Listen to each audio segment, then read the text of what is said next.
What's up, everybody? Happy 4th of July week. This is going to be our only live new episode of the week. Scott's about to leave the country on the 4th of July, which is the most unpatriotic thing. It's really you could look at it two ways. I'm going back to invade the country that we are free from. So I'm going to go. You're going to Italy. Oh, I'm going to London first. Oh, right. You're going to London. Yeah, so I'm flying into London. I'll be there on the 4th of July. You're going to show up and just decked out in American flag gear? Yeah. I'm going to be obnoxious. So I'm actually going to be very patriotic, and I'm going to rub it in their faces. I'm going to run through the streets of London. I'm going to run around the circle, and just with Piccadilly fireworks. Circus or whatever it's called. Yeah, I don't know what it's called. That's a ridiculous name to call that. Have you been to London before? No, I've only flown through Heathrow, so I have not. Okay. I have not. London, yeah. I love London. I've been twice, most recently 2 years ago or a year ago. I don't know. Time doesn't I'm very much anymore. looking forward to it. Unfortunately, we're not going to be there for very long, and that's the only thing. So I need to go back so I can spend some more time there. But it's here, there, and then flying out. So it's very quick, unfortunately. And I am on vacation with the family, and the fact that the 4th of July is on a Thursday, which is great for just taking off of work and doing absolutely nothing for 4 straight days, kind of like, the Thanksgiving week. Can't imagine many people are going to be tuning into the podcast on Friday morning on the 5th of July, waking up from a barbecue and beer hangover. So we're going to run a history throwback episode that day of Lou Gehrig's infamous or famous luckiest man speech. So check that out in a few days. But here we are, the Yankees split with Toronto, and I was thinking about this. A split actually kind of feels unironically good with how this team has been going, how decimated the bullpen is, how decimated the lineup is, how bad the starting pitching has been. To escape Toronto, I know they're a last place team, but to get out of there with a split kind of does feel good. Yeah, I mean, I feel the same way. After Saturday, look, the series went in a streak of waves. It was just blowout, and they just you just went from one side of the blowout to the other side. But after Saturday, after what was it 9-3 there, you're thinking like, oh shit, tomorrow if they don't win, they're gonna lose 3 out of 4. That feels so very different than a series split. Losing 3 out of 4 games in a 4-game set is not good, especially when you're having a hard time beating your division opponents. And while the Blue Jays, they're last place, but that doesn't feel right. That doesn't feel like, it's not like it doesn't feel like we're playing the 2021 Baltimore Orioles. It's not like we're playing a team that has no talent. This team has talent. They have offensive talent. They have some pitching talent as well. So yeah, a split coming out of this with the way that things are going feels okay. Well, especially coming out of that Saturday game after they got their butts kicked in, and Soto's not in the lineup, and we didn't think Soto was going to be in the lineup on Sunday either, because that was pretty much what they said.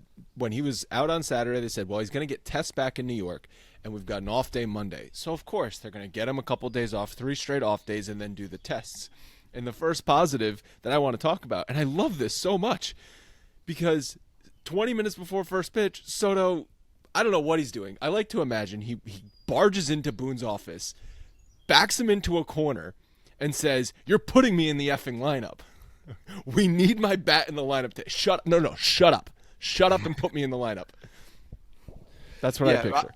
I don't know if it went down quite like that, but the fact that he's forcing himself into the lineup, the fact that he's not just saying the obligatory okay when they're being extremely conservative in something, and who knows how this even went down in the first place. Like, you got some type of a bone bruise from a weird play. You don't know what it is. Yankees are going to be extra cautious. They want to get imaging. They're gonna, hey, take a few days just in case type of thing. And he's like, no. I'm good. Like I shouldn't have opened my mouth in the first place. Shouldn't have said it. Now I understand. I get it. I know what it's like around here. I'm just gonna shut up. I'm gonna shut up and I'm gonna play every single day. And you're never gonna know because I'm gonna put up ridiculous numbers. Yeah. Who knows? He could have been before the game on Saturday. He could have just been going like this with his hands, like opening and closing his fist. And someone was like, "Oh, Soto, something wrong? Juan, Yeah. something? You okay? It's like, shit. Yeah.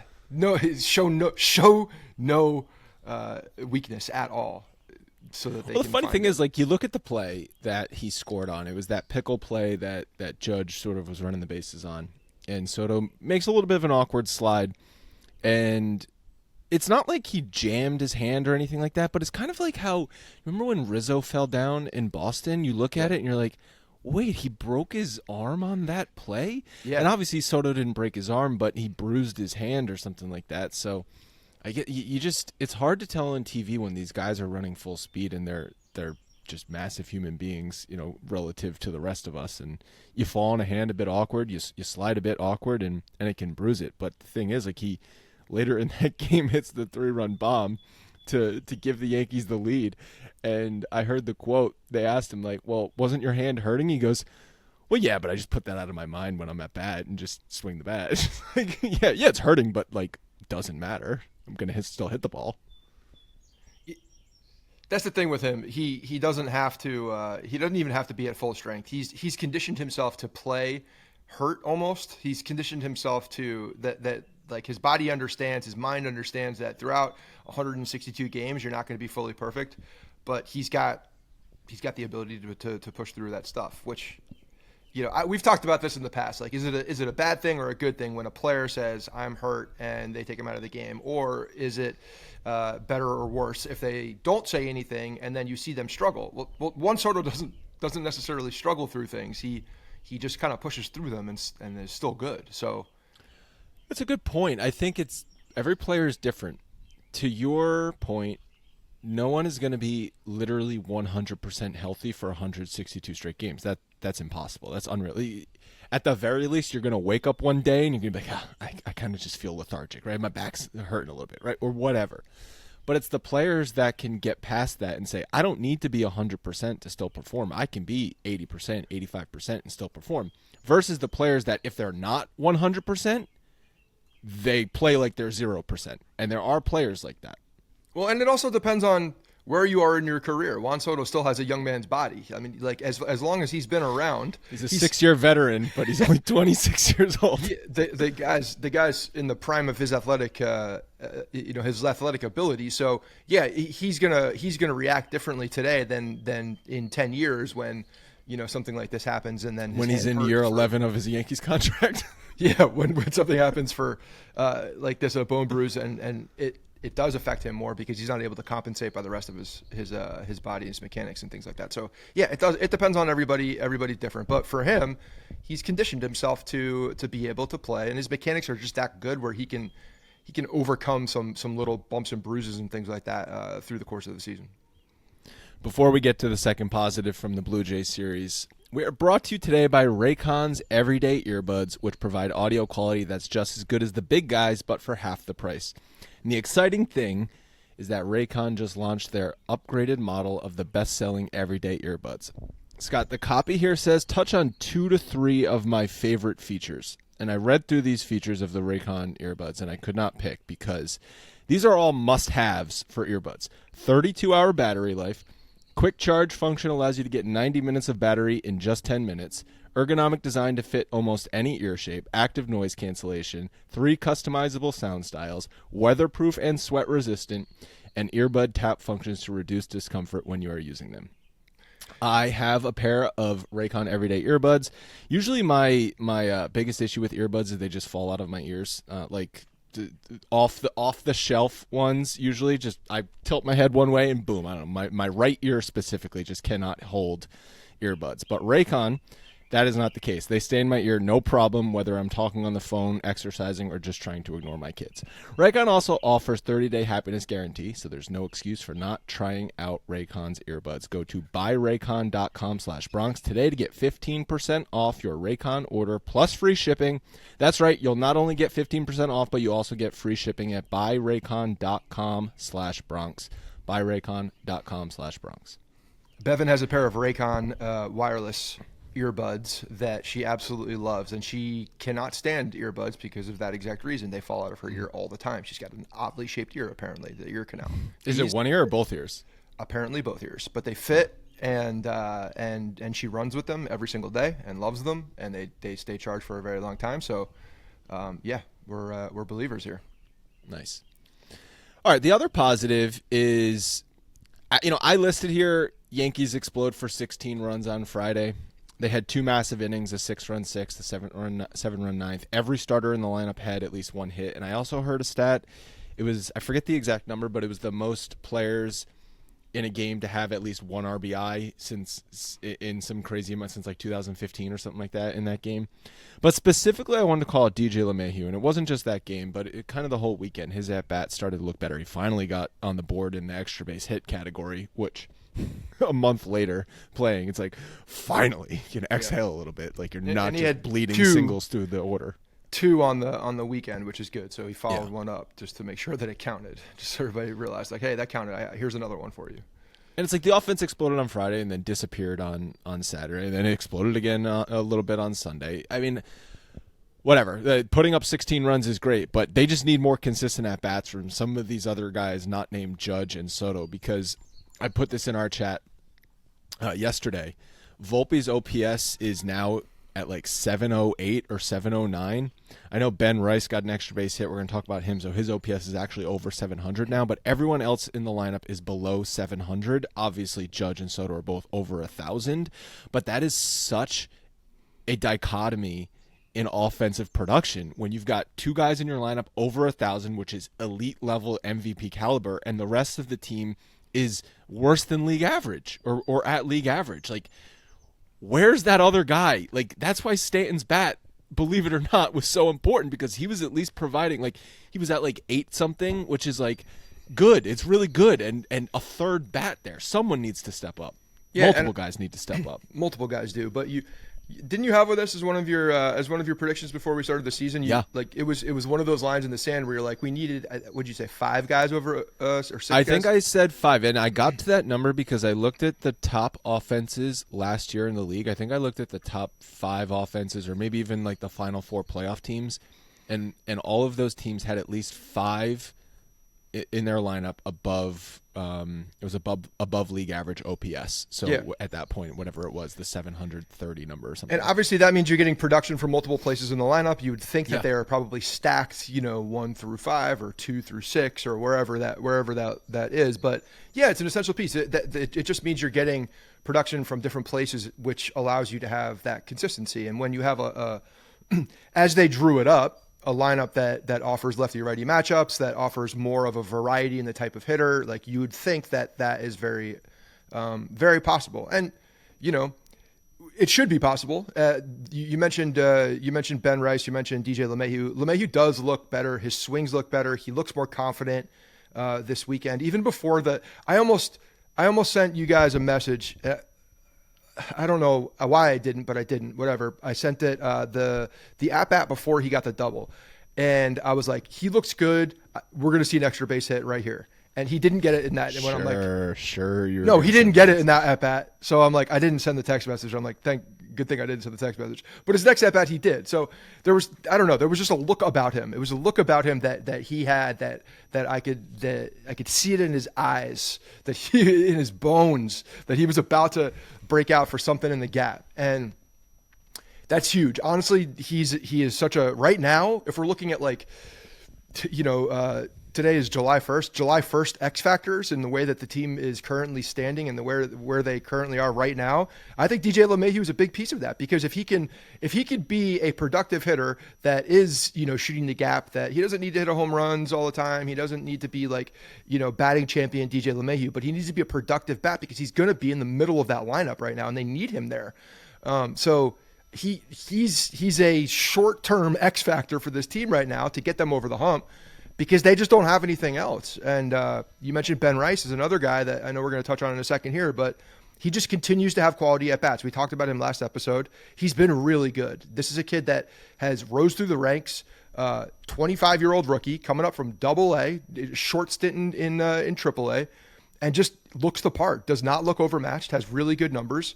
And he's played an okay first base, but that's not his natural position. He's still kind of learning the position. Yeah. No, so Ben Rice, that was the third positive we wanted to touch on. 273 batting average, 708 OPS, no homers yet, 2 RBIs, 33 at-bats. So, yes, small sample size. His baseball savant numbers, so his expected numbers, all look pretty good. Expected weighted on base, expected batting average, slugging, exit velocity. Looking at chase percentage, and he's near the top percentile, K percentage, walk percentage. So the quality of at-bats are there. And if you just look at it in a vacuum and compare that to the lack of quality at-bats that Anthony Rizzo was giving them, right? Yeah. If you just are comparing that factor, I think there's a real noticeable difference, even just using your eyes. Anthony Rizzo, for a month before he got injured, was a 0 at the plate, non-competitive at-bats. Hitting in 5th spot, 6th spot in the order. And I know Ben Rice has been there. He was hitting 2nd when Juan Soto was out on Saturday. Wherever he hits in the lineup, though, at least he's giving you a That had nothing to do with Ben Rice. That was just take man out of lineup, put man in lineup. Yeah, well, because you can't have professional baseball players hit where they're not used to. That's just, it's going to mess them up. Yeah. But don't you agree the quality of at-bat, just comparing it to Rizzo, is an improvement? I mean, definitely. I mean, the numbers speak for themselves too, but the way that he does look confident. He doesn't look like a fish out of water there. Like, this is legitimate. People always bring this up as a comparison with injuries throughout baseball because it's become that. But Wally Pipp, this is literally a Wally Pipp situation for a guy. Ben Rice is going to go on to play 2,100 whatever consecutive games. Be one of the best offensive forces in baseball history. Yeah, the history repeats itself. It is written.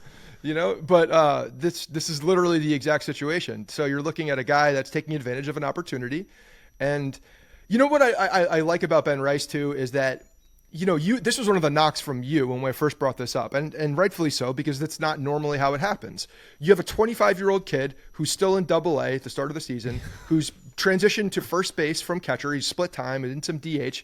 Then he's up at Triple-A, and now he's in the majors. But he's a 25-year-old quote prospect.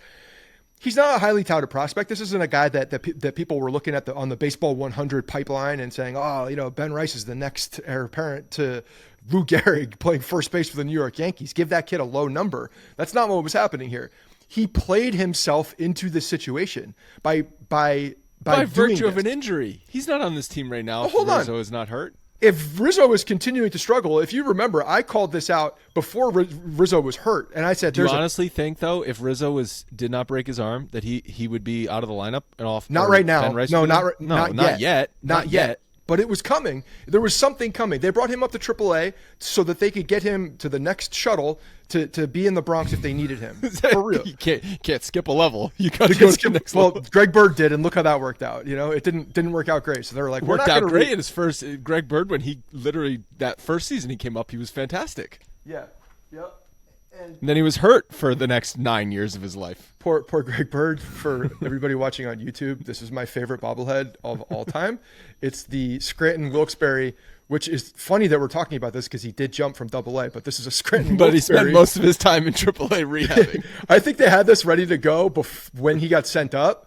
And then they skip Scranton. So this is a real collector's item here, and it's so top heavy that it's fallen over multiple times, and the shell on top is broken multiple times. Which it's falling over. I like to think that the engineers did that on purpose, to show how fragile it was. It's great, and I'm glad it's fallen over and kind of survived because it's now perfect. But so yeah, do I think it would happen right now? No, I don't. But I do think that you continue to see at-bats like this. There's no obligation for Rizzo. There's no obligation. There's an option, right? At the end of the year, there's an option. And that is, at this point, not going to be picked up, most likely. You're looking at him as, and again, you're going to buy him out. You're going to buy him out of that. But I've told you my thesis on what they're going to be doing next year. And my thesis is that they are going to be evaluating some of these young guys because if Steinbrenner truly does not want to spend like he should in free agency and needs to in free agency, or thinks that we all think he needs to, they're going to look to supplement from within and see what they have. And Ben Rice is that guy to be able to look at. And frankly, he's just earned it. And that's what my point was, is that the kid has earned it this year by being very productive at multiple positions. And he put himself in this position to say, okay, I can come up, because otherwise They would go out and get Lyle Overbay or whomever the fuck, whatever name that's on exactly what they're doing in the bullpen. They would go out and get some schmuck. That is an insult to Lyle Overbay. Sorry, Lyle Overbay.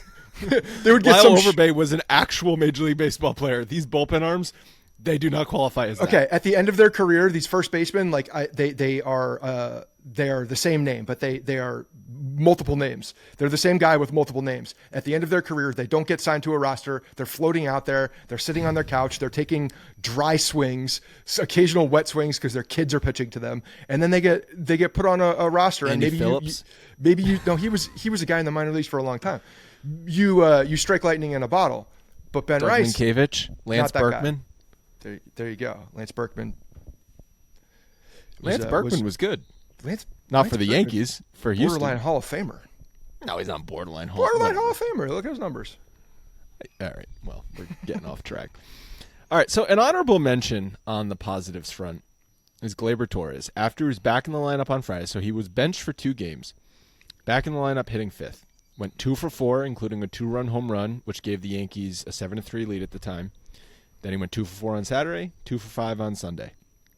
He did get yelled at by Marcus Stroman for not turning a double play quick enough, which I don't know how I feel about that. Did he really yell at him, or was he just yelling because of him? What's the difference? I don't know. One feels like if I'm yelling at someone, I'm directing it towards them and I'm in their face. Like there's a picture to be painted here, and we're going to talk about this, and that's kind of where I draw a little bit more of a line in the sand with how things happen. But go ahead. Well, the thing that here's where I actually think I agree with the Yankees narrative on this, because they did a lot to downplay this after the game and then before the game on Saturday, talking about how, nope, that's just Marcus Stroman's fire. He's a passionate guy. He just wants to win. This is not about yelling at a specific player or showing up a specific teammate. That's just his passion. We're all good in here. It's kumbaya in here. He was the first up on the top step to congratulate Gleyber after he hit the home run, blah, blah, blah. And if you look at just purely in a vacuum how Gleyber responded after that, got 2 hits in every game, so far you got to agree with that, because it could have very easily gone the other way. Gleyber is back in the lineup after being benched, and he's got his veteran starting pitcher screaming because he's not turning a double play quick enough. That could have very easily gone south. Yeah, so here's where I am with this whole Stroman yelling thing, because I think that's kind of what we're talking about here at Crux, rather than Gleyber bouncing back. I'll touch on that too. Let me hit that first, actually. Gleyber bouncing back with the bat, 2 games. Let's see what happens. But at the same time, the fact that he's got a little bit of confidence coming out of this, I think is a very good thing, because I don't think anybody here disagrees with the fact that the kid's got talent. He's not a kid anymore. He's a father. The guy's got talent. He does have some natural ability to hit the ball. He's a father. Doesn't make him not a better kid, than he is, no doubt. Even if last year it kind of does, but even eventually after a short amount of time, it makes you not a kid. But if last year is what we're expecting, then fine. He doesn't need to be the 40 home run guy. Last year he hit. He still hit. He's hitterish. He's got the ability to do that. He should be doing better than he is. Marcus Stroman yelling in that moment is, I don't think any of this is bad at all. When you spend this much time with people on a daily basis, competing day after day, and especially when you have tremendous success for the lion's share of the season from what you've already played, and now you're at this very difficult stretch of 5 series where you've just sucked. The team has sucked. The pitching staff has sucked. Everything has been not great. You have injuries. There's a lot of frustration building up, and when you expect to do well, when you have an expectation to come out there and do well, and that doesn't happen, and you're not seeing it across the diamond from everybody else, if you're an emotional guy, it comes out in moments. And I think he is that. I don't think Marcus Stroman's a bad guy at all. I really don't. I think he's actually, now that I've seen him play and be a teammate here, I think he's probably one of the more misunderstood people in baseball, to be honest. I think that he's gotten a bad rap in some cases because he's fiery, and I think that's bullshit. I think that when he wears his emotion on his sleeve, which I absolutely love. I have no problem with guys focusing their energy to be expressed in the way that they act out. Now, if he were to do this time and time and time again, then it would be a problem. But what happened? This was like, to me, this is the biggest story here. What happened? He found composure, whether it was within himself or you saw Judge over there talking to him about whomever. There's a lot of speculation in what they were talking about. But he was the first guy up there. And that wasn't like a week later. It wasn't a month later. It wasn't 2 days later. It was right afterwards. He realized that he let the emotions get the best of him in a moment, and it was directed in a bad way, and it didn't look good. And he acknowledged all of those things, saying it wasn't good. I shouldn't have done that. And immediately squashed it. Immediately went over to Gleyber and, they squashed it. And it was really just an emotional release from him. And unfortunately, it was directed into a place where people are saying you're a bad teammate. I don't think that's the case. I think this shit happens. I think it's healthy. If you keep it in, that's where you get more long-term bad things fester. Then you start getting, fights in the dugout, and you start hearing about like altercations and bad things behind the scenes. This was out in the open. This was just raw emotion, and they squashed it immediately, and Gleyber responded and helped his team. So I actually don't think there's anything wrong with any of this stuff, especially because in the moment you acknowledge that maybe you should have handled that a little differently, and then your actions say exactly that. So I got no problem with what happened. I was just fired up. Well, why do you think though that you're saying Marcus Stroman misunderstood and that his passion is good, he squashed the beef, he's a good teammate, all that stuff. But you also touched on something where you said if that kept happening and it happened too much, then maybe it wouldn't be. Yeah. And so where is that line?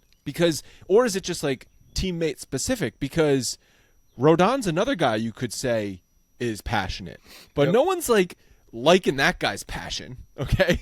When he yells at the pitching coach or flips a fan off or flips out in the dugout because he's getting blasted by Atlanta, everyone's like, shut the hell up, Carlos. So where's the difference there? Well, certainly optics are one thing. I think Rodon he wears emotion about his own frustrations, and that gets, he hasn't really, directed it at a teammate necessarily. I know there was something with the pitching coach, but I think that was just him being frustrated and not, I don't think it was anything at the pitching coach. I just think he don't talk to Carlos right now type of thing. Carlos is angry. Don't talk to Carlos. This is what he said to the pitching coach. Yes. And then performance absolutely matters. 100%. Performance matters. Marcus Stroman is and expectations matter. Marcus Stroman. Contract matters. Money, you're right. The contract matters. 100%. It's not like Marcus Stroman's not getting paid well. He's getting paid well, but he's also done well. He's also grinded out starts. He's grinded out, when he's not been great, he's done well. And I think that is, from a fan's perspective, that does go a long way. Carlos Rodon feels like a spoiled little brat sometimes who's getting paid a ton of money. And then when things don't go his way, he starts yelling at people.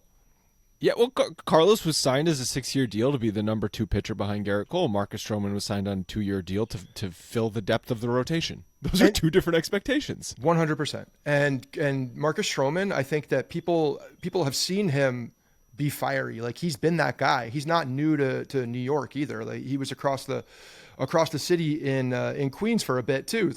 We're familiar with your game. Carlos Rodon, just, I don't know, comes out. Dude, when you suck and you have a mustache like that and you're yelling, I don't know what to tell you. It doesn't look good. I want to touch on his start in a second, but the last thing I want to say about Gleyber, I was texting our group chat with Neil and Frank, because Frank is falling for the bait that Gleyber's back, right? Well, we got Gleyber back. He's because got we want to fall for the bait. You want to fall for the bait, and the Yankees need it. But this is par for the course with Gleyber. He gets benched, so that's essentially him getting punished, and I equated it to a toddler. My son starts tackling Lucy, who just turned 1, and he's 3, and he's huge. He tackles Lucy. I yell at him. He doesn't tackle Lucy for the next 10 minutes. Minute 11 rolls around. He's body slamming Lucy again. Okay? So Gleyber right now, we're in the 3-game stretch. It's that first 10 minutes. Okay? He just got benched, and he's focused. He's focused. So let's just see where this goes. Okay? Prove me wrong, Gleyber. Prove me wrong. Please, because the Yankees offense needs it. Because I'm a few years ahead of you with the little boy, let me tell you what happens next. Granted, Kemp doesn't have a sibling, but you're going to tell him, hey, Harrison, stop tackling. And he's going to tackle one more time after you say that. One more time, right after you say it. And you're like, I just told you that. Why did you just do it right after I said it? and then he'll lay off for a bit, and then he'll go tackling. But the one more time just to like twist the knife will happen. Yeah, just like, oh, I'm gonna be a dick one more time right after they said that thing. That's what's gonna happen. So yeah, Gleyber. We'll see what happens, but I believe that Gleyber has talent. Sometimes he doesn't know how to harness it. Sometimes it leaves his body. But I believe Gleyber has talent too. Okay, if Gleyber was talentless, no one would care that he sucks. Yeah. But the fact that he is capable of being an all-star level player and he's not is the frustrating thing. 100%. You're right. You're absolutely right. This goes back to like any player who has some Michael Pineda, vibes if here. If you suck, like, you suck, okay? I'm not going to get mad at Phil Bickford for sucking. That's on Brian Cashman, okay? Right. Phil Bickford is a journeyman AAA pitcher, and he's pitching in the Yankees bullpen right now. But when Gleyber Torres was a highly touted prospect and an all-star early in his career, and he just hasn't been able to consistently do that again, it sucks as a fan. I think also when they show you something that they're not, and they have if you have an outlier career year early, that's really tough for a player, because if you're not that guy and you show it early, now you're trying to live up to being that guy, but you kind of know you're not that guy. But it wasn't just 1 year with Gleyber, and it wasn't like he was a late round draft pick and surprised everyone through the minors. This was a highly touted, highly ranked prospect who in his first 2 years in the big leagues was one of the best second basemen in baseball. Shortstops. And no, he was a second baseman when he first came up, and then he went to shortstop and he came back. Yeah, you're right. Yeah, because Didi was there. Yeah. Okay, so listen, is that the real Gleyber? No, I guess it's not, because we've come to find out it's not. But it's not like he had one Brady Anderson year and that's it. Why you gotta bring a steroid year into this? It's different. It's different. You just threw me into a mental pretzel, because now I'm reacting to a steroid year, and not just a year where a kid had a good season and then came back into struggling. Okay, juice ball, steroids. What's the difference? Quickly, I don't think I fully hear your thoughts and like what you actually think about Marcus Stroman and the way that he did that. Are you okay with the way that it went down? No, in the moment it looks terrible, and even I think that had Volpe turned a slow double play, you think he's yelling like that? No, 100% not. So why is he yelling? It's because the rest of the team feels the same way about Gleyber, and I think that is a problem. It didn't manifest itself in the next 3 games that we could see, but I think that's a problem. I think that the fact that Volpe's a younger player, the fact that Gleyber's now a veteran guy, and obviously there have been moments in the past where Gleyber has not thrown the ball to first base with all of his might, and I think that the little frustrations like that come in. But again, like once you have that, and that's what holding it in looks like, I guess, for Marcus Stroman, holding it in multiple times. He covered his glove. He covered his face with his glove. Yeah. And then he took his glove away and yelled it again. Well, I think emotions took over, and then he was in the dugout and yelling at, just throw the goddamn ball or whatever. But it's tough because I like Marcus Stroman. Like I like it when people wear their emotions on their sleeves, even if it's directed but I don't like towards when something. Carlos Rodon does it. So why? He's an asshole. I can't quite put one guy's an asshole. One guy is like an everyday. Feels like an every guy. It feels like Marcus Stroman. I would rather have a beer with Marcus Stroman 7 days a week than Carlos Rodon. Marcus Stroman just feels like a guy that I can go hang out with. Carlos feels like a guy that would be like, I have more money than you. I'm not going to go meet you for a beer. So in the Andy Martino book about Yankees era with Brian Cashman, I didn't bring this up with him, but there was a section about how David Wells was hated by all of the Yankees coaching. And one of the big reasons is because he would show up teammates. If they didn't make a good play in the field, he would throw his arms up and give sarcastic looks and roll his eyes and roll his head back. And the Yankees coaches hated that.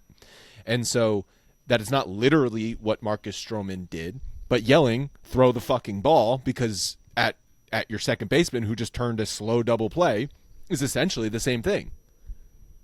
It manifests in different ways, I think. David Wells, maybe hated by coaches. But David Wells was a fan favorite. And a teammate. Ask his teammates, did they love him? It was actually what the reporting was in the book was it was mixed, actually. That the teammates David Wells.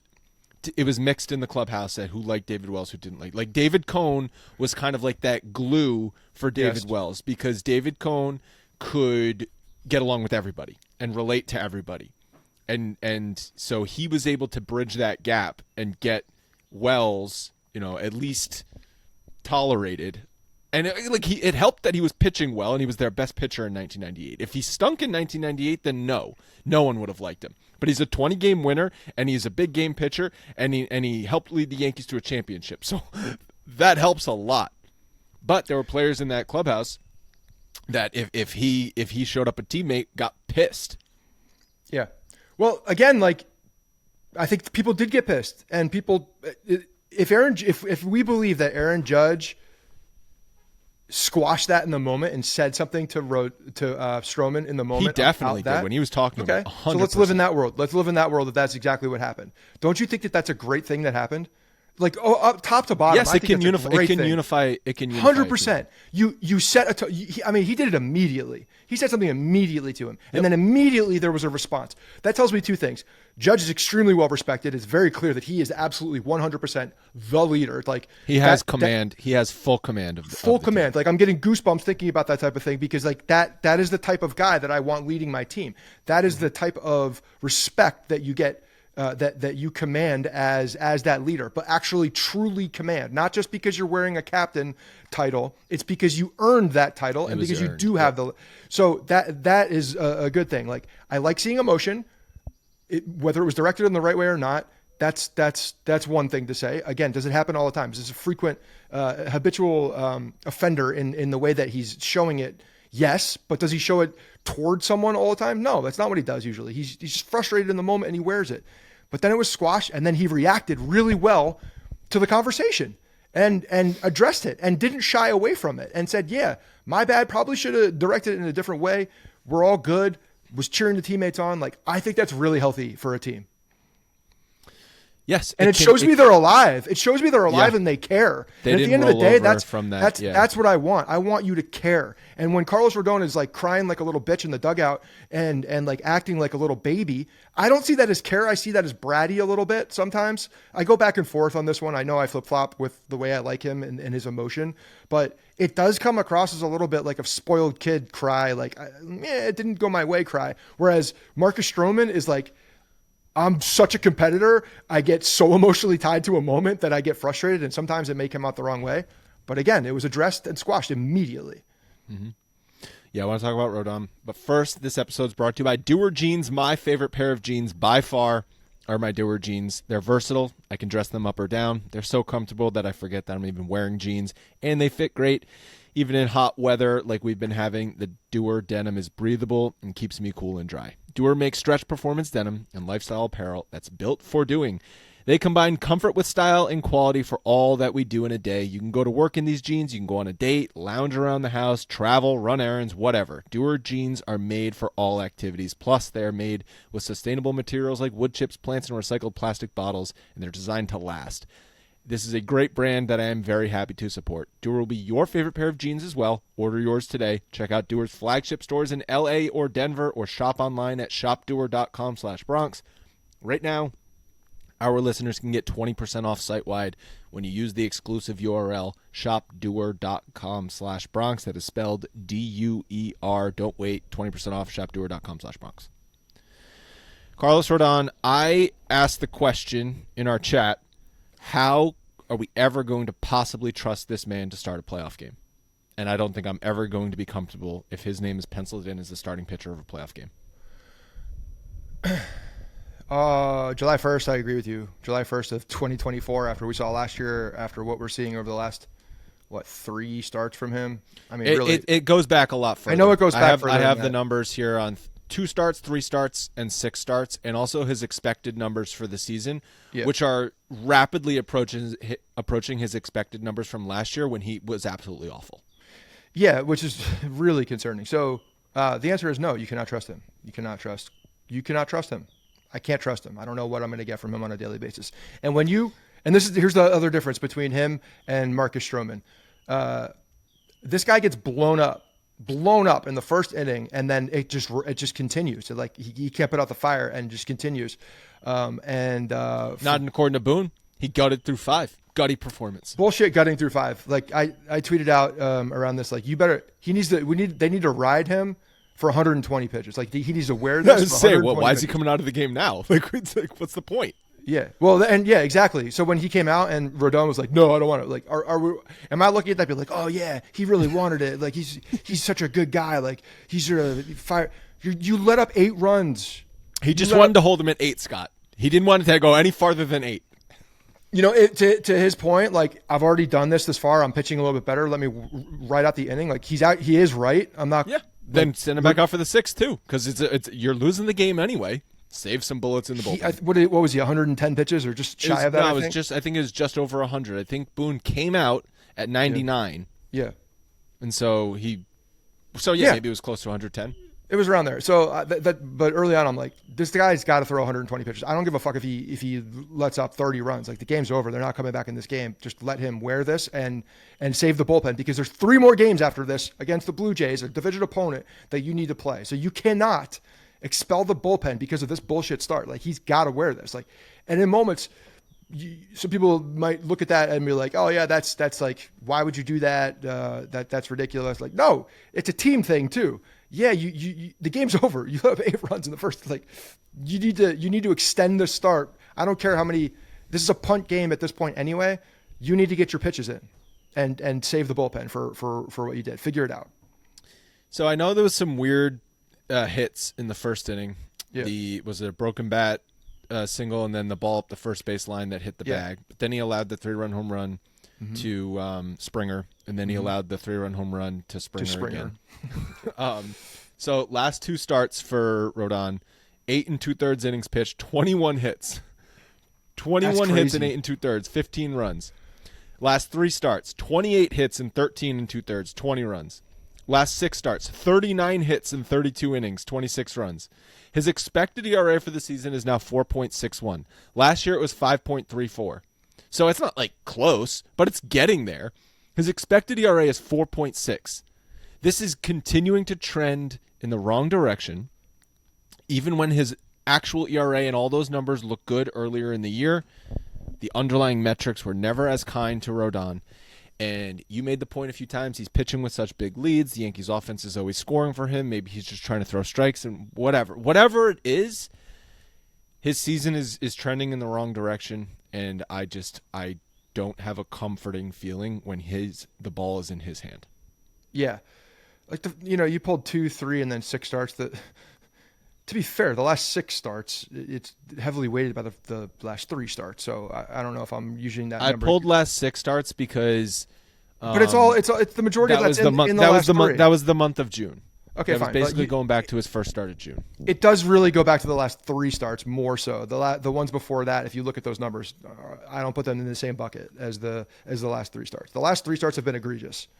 Yeah, they've been egregious, but my point is, it's not like he was an amazing pitcher and then he just hit a wall. Like, no, but in the Louis 3 starts Steele that you're after the last 3, he gave up 11 hits, 6 runs, and significantly lower. So I don't think the first one 3 of starts the games he didn't give up any runs in 5 innings, and the other ones I think he gave up 3 and 3 in 5 innings. So like, to me, that's where I need him to be struggling. I need him to be struggling, giving up 3 runs over 6 innings. Struggle and give up 3 runs over 5 innings instead of losing the game in the first inning. Yeah, this goes back to like the streakiness of the batters that you keep calling out. Like have, and this is where Marcus Stroman, again, going, not to beat a dead horse here, but the fact when he's bad, usually you see that type of thing. You see him still grind through a start. Carlos does not do that. He's either all or nothing. It seems like, he's a streaky pitcher, and that's not good. The starting pitching overall is the second negative. The glaring thing for me, I pulled these numbers. In June, they averaged 5 innings per start. That's 18th in Major League Baseball.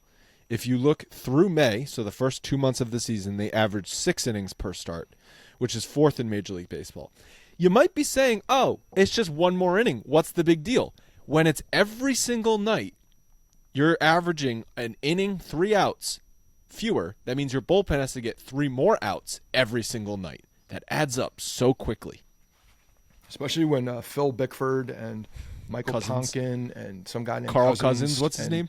Magikowski, or whatever the hell his name is. Like, I'm frankly like at a point here. I'm like, I'm looking at these names. I'm like, God damn, I don't think I've ever seen that name before in my life. Like, this is not a prospect that's coming up. These are people in that have been picked up off waivers and then dumped into Scranton, and have been there for 3 days, put a uniform on, got a bobblehead, and now we're up here. It's like, I don't know what we're doing. No, I know the bullpen. Okay, that'll just segue into. We'll talk about the starting pitching and the bullpen in tandem here as the negatives. The bullpen combined numbers now: 14th in ERA, 20th in FIP, 21st in innings pitched, 19th in strikeouts per 9, 21st in walks per 9. All of these numbers were much higher a month ago. They were top 5 before the month, right? Before June. It's just comes down to there's not enough talent in that bullpen to be good. It's not 100%. Just the Bickfords and the Fergusons and the Cousins. Like, even the good guys. You just named no, but, half the bullpen, though. No, I know, but like Tonkin has been one of their best relievers this month. The guy who got picked up, let go by the Mets, picked up, let go by the Mets, picked up, let go by the Twins. That's been if anybody doesn't think that there's a pumpkin behind that mustache, like I got a bridge to sell you, because so Tonkin has been good. You're going to count on Tonkin to continue this? Weaver has been good. You're going to count on Weaver? And Clay Holmes has been struggling after being really good in the first 2 months of the season. The rest of the bullpen, struggling. Though, he's been terrible. He's not been struggling. Terrible, he's been bad. But like you're not getting rid of Clay Holmes. He's hopefully going to be in the bullpen plans for the rest of the year. Tonkin, I expect to suck at any point, and Weaver, I expect to turn back into the pumpkin that you think Tonkin is, right? And I think Weaver's got the best ability here to be a quality reliever for way more time. The rest of the guys in this bullpen, I mean, Marinaccio, we've seen for a long time. He's gone. I know, but like Dennis Santana, gone. He's Victor back. Gonzalez, They're up, gone. They're up, gone. They're up, gone. Turd Ferguson, I have no idea how he's still on this team, but it's purely because there's a body that needs to be in the bullpen at this point. And what is Tommy Kahnle's role? I don't think anybody has a role. That's the thing. Clay Holmes is the only one that quote unquote has a role, and he's just doing it really poorly right now. So I don't think anybody has a role. When you ask about what someone's role is, it doesn't exist because they don't exist. I asked because, what was it? What game? I think it was Friday's game.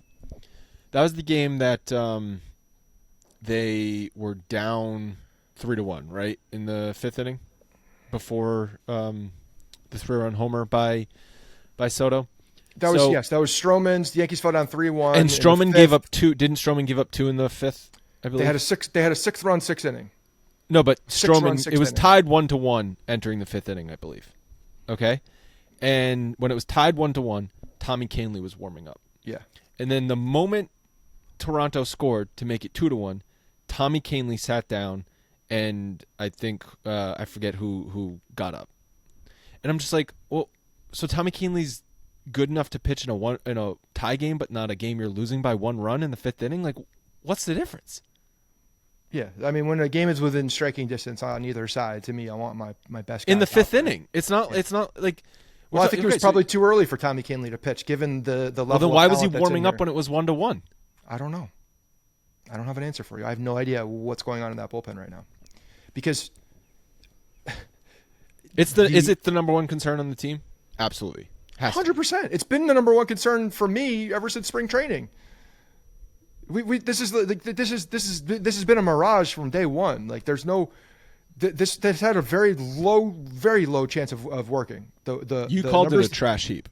The names that they trotted out on opening day for the bullpen were unrecognizable for the most part. They were not names that you have confidence in. Like, straight up, bottom line, like that was by far the biggest concern for me. And I think even from the beginning day, we're looking at like Brian Cashman's going to have to be aggressive in the bullpen because there's no way that these guys are going to last.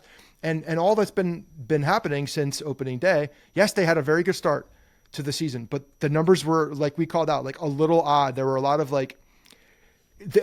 It was a high contact bullpen that was getting outs, which is never going to last. Your eye test does not say like this is a lockdown bullpen. This is not what it felt like at all. And so early on, we're like, Brian Cashman's going to have to be aggressive here. And the names have just gotten worse and worse and worse. And injuries have happened. And I know that Scott Efros is on his way up. I have no idea he hasn't pitched in 2 years, it seems like. I know. That's the thing. Everyone's counting on Scott Efros to be elite. I'm like, the dude's coming back from like a season and a half long injury. What can you possibly expect? There's a lot of guys that are, a couple of guys that are coming back that to me are still very much unknown. And yes, 100%, like Brian Cashman, this is the place where he's going to have to be aggressive, because there's just a Scranton shuttle that's happening right now in the bullpen with guys that are not major league pitchers. Yeah. There's no depth at all. There's not even depth on the current roster. No, they're journeyman AAA pitchers that you can tolerate one of in your bullpen, not half your bullpen made up of them.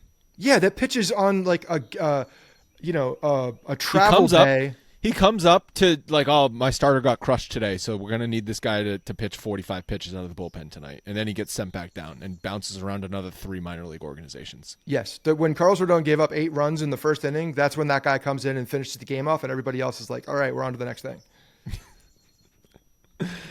But that guy is now pitching in the 8th inning of a 2 to 3 run game, one way or the other. Crazy. Yeah. All right, we got a few more things to talk about, but first, learning a language can feel daunting, or maybe you just don't have the time that you think you need to do it. With Babbel, you can be speaking a new language in as little as 3 weeks. Babbel is great because their convenient courses can fit into your hectic schedule. Lessons are only 10 minutes long. They're handcrafted by over 200 language experts to help you start speaking a new language. Babbel is designed by real people for real conversations. No need to pay hundreds of dollars for these private tutors or waste hours on apps that claim they can help you learn a new language. Babbel's tips and tools are approachable, accessible, rooted in real-life situations, and delivered with conversation-based teaching so you're ready to practice what you've learned in the real world.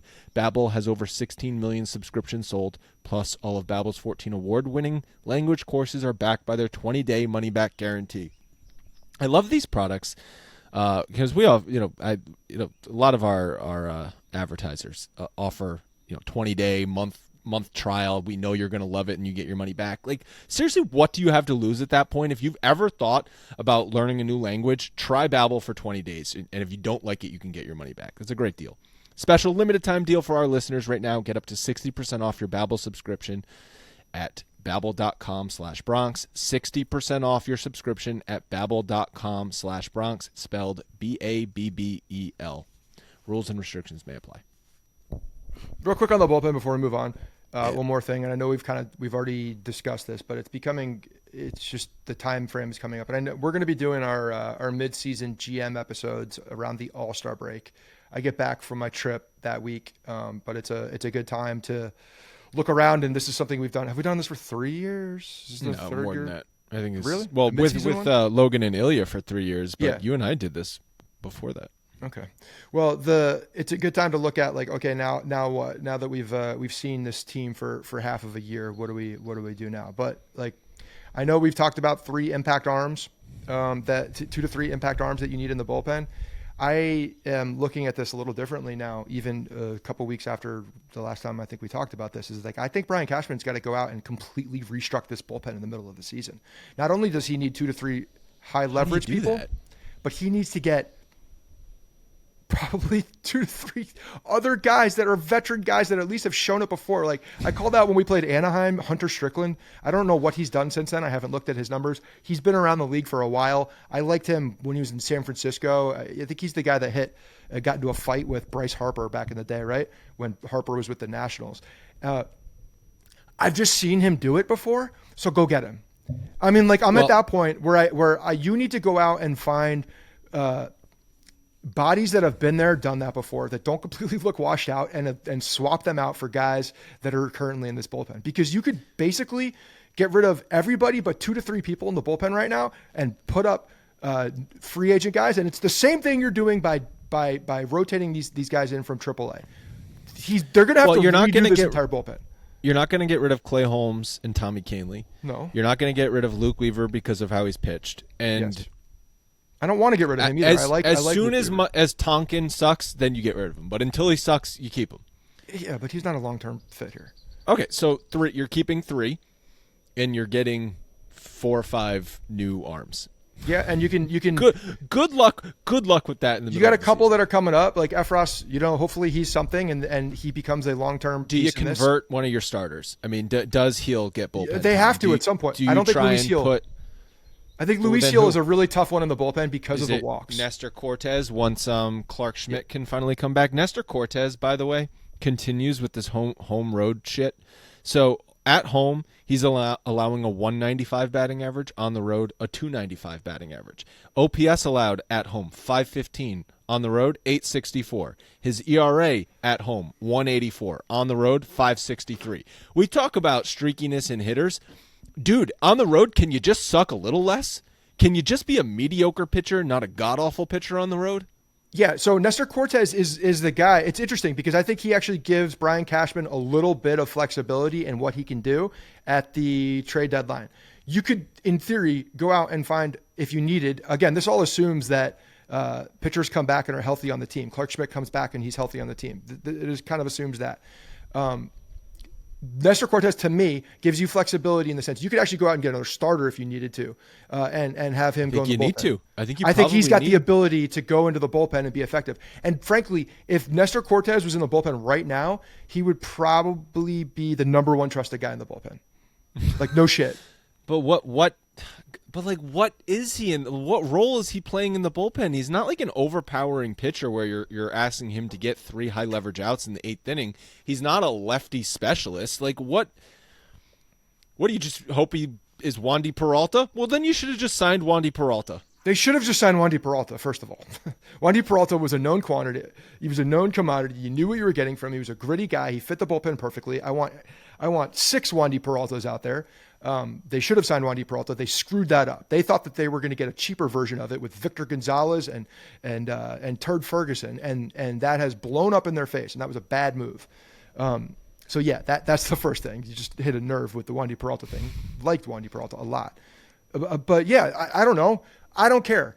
Whatever the role he fits in, I trust him more. I don't know what to tell you, but I just do. I trust him more, and I have he can go out there and throw 2 innings and be an effective reliever. If he's geared for that, if he's mentally focused to that, I feel like he could do it. You're not. I got nothing behind that. I got no numbers behind that besides complete eye test and just what I think about a guy like Nestor Cortez, who has the ability to be a more of a chameleon than anyone else on this team.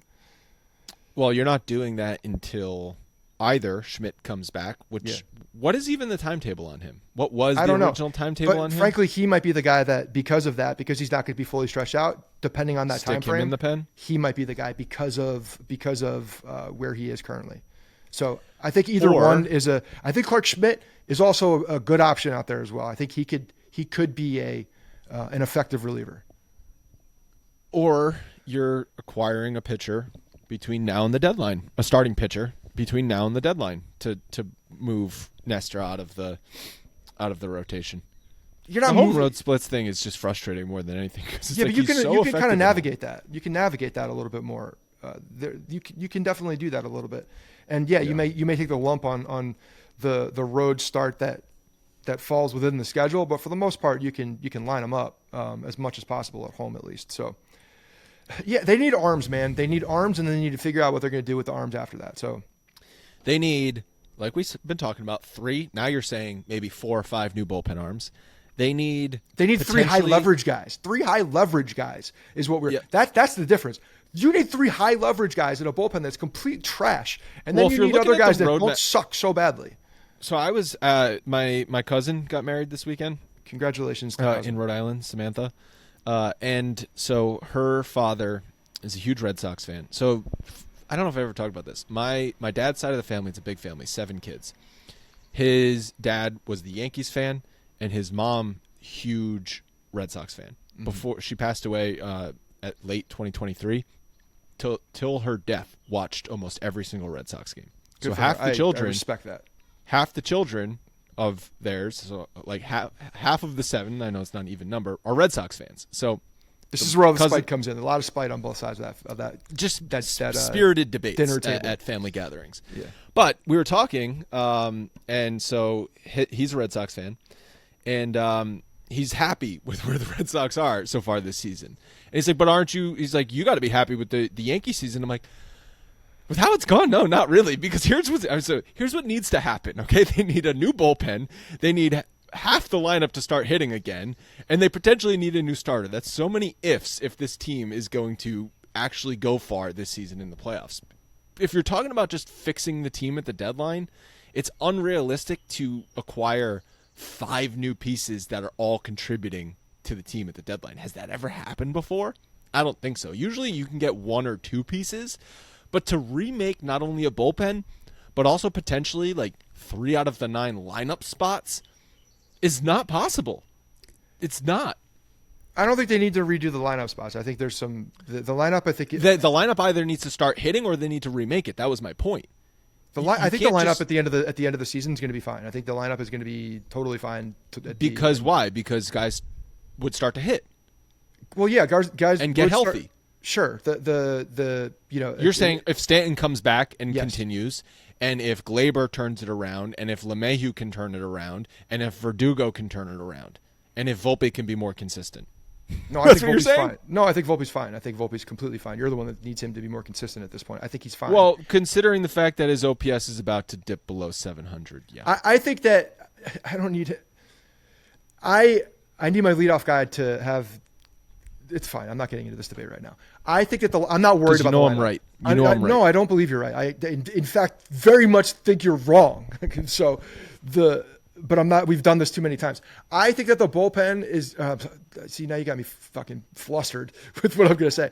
The lineup is going to be fine. I'm really actually not. When I see Judge and Soto in the middle of that lineup, like I think they'll figure it out around it, and I think the talent is there, and I think they'll be fine. I really do. I think they'll be fine come end of the season. The pitching staff, you're saying that has that ever been done? Read the bullpen as it stands right now. You can drop off the last 3 guys, the last 4 guys, and have them replaced with 4 more names. That it's already happening. But that doesn't mean it's getting better, though. That doesn't just because you're replacing the names with other bums doesn't mean it's better. They need to go out and make more calculated trades to effectively rebuild the bottom of that bullpen rather than seeing who's available on waivers and pick that guy up because he's an available arm and hasn't pitched in 4 days. Like that's what I'm talking about. Hunter Strickland is not going to be a guy that the Hunter Stricklands of the world are not going to be like the most competitive acquisitions at the trade deadline. You can fill your roster because that's kind of what they're doing at this point. With multiple guys, I think it's just a numbers game that sounds daunting, but I think they can do it. The problem is that they have to do that. Like that's the biggest issue here is that they're in a position where they could pluck 4 guys off of the second to third worst guy off multiple bullpens and be better. That's the problem. That's the biggest problem is they could find better talent in so many places because they're so bad. I agree. I got a little pop quiz for you. What do you think Anthony Volpe's OPS plus is? I don't care. You don't? No, I don't. No, you said he's been good. You said he's been fine. Good. He's not a problem. What do you think his OPS plus is? It is whatever you're about to tell me it is. Give me the number. I want you to guess. I don't like guessing OPS plus. Anytime you add a plus to a statistic, his actual OPS is 705. So do you think that's better than league average, worse than league average? I think that's better than league average. It's 1 point worse than league average at 99. Okay. He's basically been the same offensive player as Jose Trevino, who's got a 98 OPS plus. So I know Volpe's highs have been much higher than Jose Trevino, but for you to say I'm being unfair to Anthony Volpe when I didn't say you're being unfair. I said I don't agree with you. Okay. Well, I think you have your thoughts. He needs to be their 3rd best offensive player, and not what he's been, which is wildly inconsistent at the top of the lineup and now worse than league average. The other thing about Volpe that puts me in a position of not being concerned is that everything through the struggles, what we've seen for the first 2 years is this kid hits in big moments and doesn't. Did I say I'm concerned? I didn't say I'm concerned. No. You're talking about the lineup and like guys who, I'm not concerned at all. Like I think he's, especially in the playoffs, like I trust him because I do feel like he is a big moment player as well. Like he rises to the occasion. Okay, but I mean, I'm concerned about the lineup because there's a lot of ifs, and so like the lineup should be better and can be better by the end of the season if the 5 things I mentioned go. some of the 5 things I mentioned go right. Yeah, You know and happens what I with do it. is Like, I it's assume hard to get them all to hit. what I do in my brain and the way that I see the future is that I have a relative number of assumptions that are going to happen, and one of those assumptions that is going to happen is that the lineup in September is going to be in a good place, and I don't think it's going to be an issue. I don't think we're going to be looking at the September lineup going into a playoff situation as a problem. I don't believe that. I think that we're going to be holding our breath for the pitching staff, specifically the bullpen, and that's where we'll be holding our breath. We didn't talk about Cole. What do you think of Cole's start? This is now his third start back. Third start. I think that he's. I trust Cole. I think that he is coming along the way that he needs to come along, and that in the next few starts we're going to see vintage Cole again. I think that there was a little bit of a scare with him, right, with the guy warming up, where like everybody's held their breath one more time with him. That was very scary. I know. That was. And I turned that game on late. I was texting you guys. I'm like, because I turned that game on late, and when I saw the text, I saw the text messages before I saw the game, and I saw that he had thrown, multiple innings. 14 pitch first inning, and then the bullpen was warming up, and everyone's like, "Okay, he's hurt." Yeah. So I read before I got to the actual live play, and I'm like, "What?" And then I realized there was much ado about nothing. But so I think he looked good. I think that he was effective in what he wanted to do. And again, like this goes down to me trusting Garrett Cole more than I trust anybody on the pitching staff. So I think that he's trending in the right direction, and I think he was, again, very good. Pitch count was up a little bit more, right? And then, so yeah, I think over the in July, we're going to see probably post All-Star break, we're going to see him come out of that All-Star break and firing on all cylinders. That's what I expect. My dad's theory on why the starting pitching has been struggling is because since Garrett Cole has started his rehab, he hasn't been able to be the pitching coach.